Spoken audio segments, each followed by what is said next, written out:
ये है दुनिया की सबसे लंबी प्री फैब्रिकेटेड सुरंग बनाने की रिकॉर्ड तोड़ परियोजना के कुछ पूरे हो चुके हिस्से। ये अहम प्रोजेक्ट है। हम लोग उत्तरी और दक्षिणी यूरोप को करीब ला रहे हैं।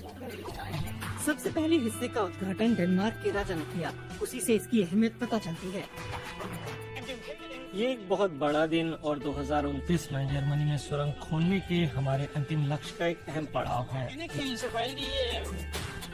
इसमें सब कुछ बड़ा ही बड़ा है। सुरंग बनाने के लिए यूरोप का सबसे बड़ा निर्माण स्थल बनाया गया।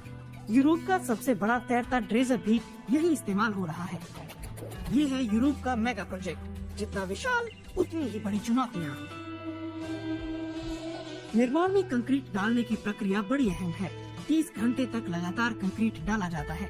सिर्फ एक सेगमेंट के लिए दसियों हजार टन कंक्रीट पड़ता है। प्रत्येक सामग्री एक ही बार में डालनी होती है। ऐसा नहीं कि फर्श का स्लैब पहले भरो, फिर दीवार और फिर छत। हम समूचे सेगमेंट पर एक ही बार में कंक्रीट बिछाते हैं, क्योंकि हमें ये सुनिश्चित करना होता है कि तापमान घटने बढ़ने से दरार न आने पाए। जलरोधी निर्माण कार्य में ये बहुत जरूरी है। शुरुआती प्री फैब्रिकेटेड स्लैबों का काम सही रहा। हर स्लैब 217 मीटर लंबा और 42 मीटर चौड़ा है। यहाँ तक पहुँचने के लिए जो वक्त और मेहनत लगी है उसका एक बड़ा सम्मान है। व्यापार पक्ष हो या हमारे डिजाइनर, निर्माण से जुड़े हम लोग और हमारे इर्द गिर्द फैला तमाम प्रेम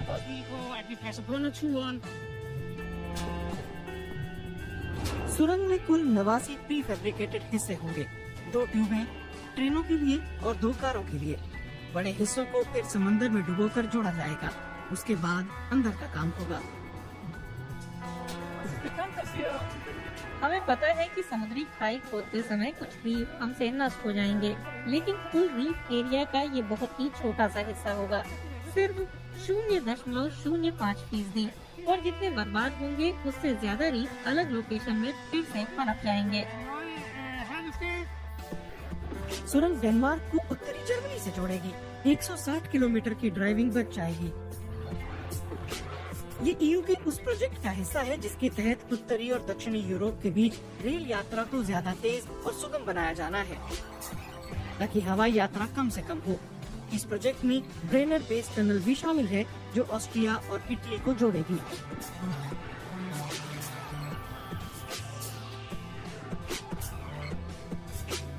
64 किलोमीटर लंबी ये निर्माणाधीन सुरंग बनने पर दुनिया की सबसे लंबी रेल सुरंग होगी।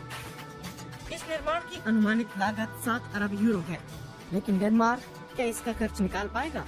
हमारे अनुमान ट्रैफिक की भविष्यवाणी पर आधारित है, जिसके मुताबिक एक दिन में करीब 111 ट्रेनें चलेंगी। हमारा वित्तीय आकलन भी इसी पर आधारित है। हम ये भी मानते हैं कि 2030 से करीब 12,000 कारें इस सुरंग से होकर गुजरेंगी। प्रति कार 73 यूरो का टोल लगने का अनुमान है। ट्रेनों के लिए कीमत अभी तय नहीं है। एक बात तय है कि निर्माण की लागत अगले 20 साल में तो नहीं निकल पाएगी, लेकिन इससे ज्यादा महत्वपूर्ण है मेगा प्रोजेक्ट की सुरक्षा। अगर सुरंग के बीचों बीच पानी रिसने लगे तो असल समस्या खड़ी हो जाएगी। दीवारें अधिकतम रफ्तार में ट्रेन या कार से जुड़े हादसों को झेलने के लिहाज से बनाई गई हैं। एक सेफ्टी बफर तो है, ये कोई समस्या नहीं। सुरंग 2028 में बनकर तैयार होगी। डेनमार्क के लोग ही इसके लिए पैसा खर्च कर रहे हैं, क्योंकि जर्मनों की तुलना में उनके लिए प्रोजेक्ट का महत्व ज्यादा है।